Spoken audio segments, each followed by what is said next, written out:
vez para um episódio de Norbert's AV Tips.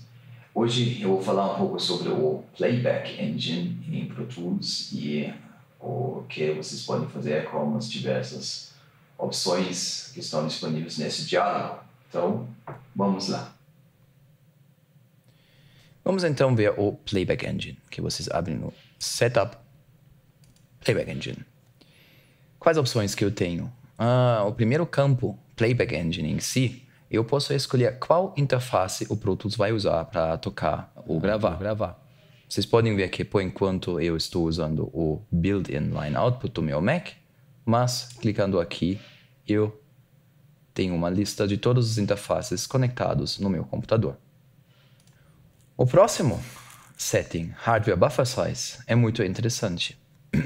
Por enquanto, eu tenho um valor aqui de 1024 samples. Hardware Buffer Size é o valor de samples que é transferido simultaneamente em um bloco entre interface e computador. Ou seja, neste caso, eu sempre vou transferir 1024 samples em um bloco entre o interface e o computador.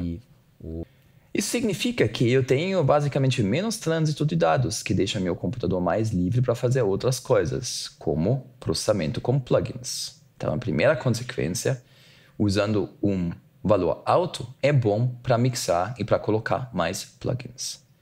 Qual é a desvantagem de usar valores altos, então? Este valor traduz imediatamente em um atraso que vocês vão ter quando vocês monitoram um sinal que está sendo gravado e depois reproduzido, por exemplo, usando os seus fones. Usando 1024 samples, vai gerar um atraso significante, que é muito audível. Então, na hora de gravar, é muito importante deixar este valor mais baixo. Por exemplo, 128 samples ou menor. Neste caso, também é bom simplificar a sessão um pouco para garantir que os plugins carregados não vão sobrecarregar o processador. A próxima opção, Host Engine Ignore Errors During Playback Record, também é muito útil durante mixagem. Vocês talvez já perceberam que Pro Tools às vezes simplesmente para de tocar com um certo erro, que se chama AAE Error, e depois vem um número que vocês podem colocar no Google. E isso acontece, por exemplo, quando o Mac inicia um Time Machine Backup nos fundos e o Pro Tools geralmente ele é um pouco delicado com essas coisas. Então, se a gente habilita essa opção, a gente fala para o Pro Tools que a gente não quer nenhum aviso sobre esses problemas, a gente quer que o Pro Tools tente tocar o mais possível, mesmo com erros. De novo, isso é bom para mixar, porém, a desvantagem está escrito na segunda linha, está escrito lá, may cause clicks and pops. Então isso é óbvio que durante uma gravação isso não é que a gente quer. Artefatos digitais na gravação não é muito legal. Então durante a gravação, por favor, desabilita essa opção.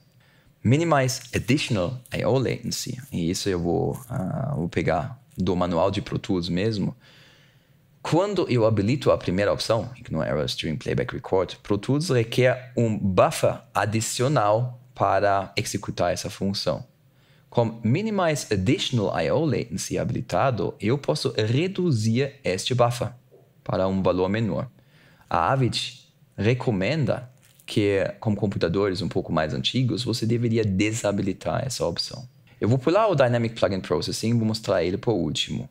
O Video Engine é uma coisa que eu simplesmente tenho que habilitar se eu quero trabalhar com vídeos. Então, se vocês somente estão fazendo produção musical, mixagem, vocês podem desabilitar e ganhar um pouco mais de recursos. O Cache Size do Disk Playback também é muito interessante.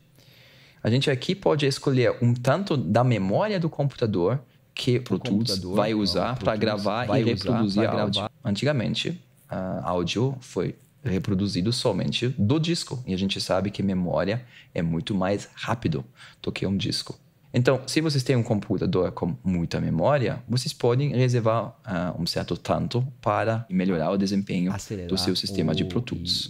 E por último, eu vou mostrar Dynamic Plugin Processing, que para mostrar o que acontece, primeiro eu vou desabilitar. Eu vou também abrir meu System Usage para mostrar melhor o que acontece. Pulando na janela de mixagem, vocês estão vendo que eu coloquei vários plugins de reverb, simplesmente para deixar a minha sessão um pouquinho mais pesada. E vocês estão vendo que o meu computador, mesmo sem tocar, ele está marcando uma certa porcentagem reservado para o meu CPU. E quando eu aperto o play, isso fica essencialmente do mesmo jeito. Agora vejam o que acontece quando eu habilito a opção Dynamic Plugin Processing. Especialmente quando eu estou com o meu cursor numa posição onde não tem clips de áudio. De repente, depois de um tempo, a minha carga do CPU cai para quase zero. Agora, quando eu aperto play, vocês vão ver que enquanto não tem clip, ele não processa. E quando eu entro numa área quando muitos clips estão tocando, o meu computador vai processar. Então, Dynamic Plugin Processing é uma opção que deixa os plugins alocar processamento dinamicamente somente quando existe um clipe na faixa que está tocando. E isso, claro, vai deixar você colocar ainda mais plugins na sua sessão. É isso aí por hoje. Uma introdução rápida para o diálogo de Playback Engine no Pro Tools. Espero que vocês gostaram do vídeo. Como sempre peço que vocês deixem seus comentários aqui no canal, especialmente se vocês têm alguma sugestão sobre outros vídeos que vocês querem que eu produza aqui no canal da Featuresonic. Então é isso por hoje. Até a próxima. Um abraço. Tchau, tchau.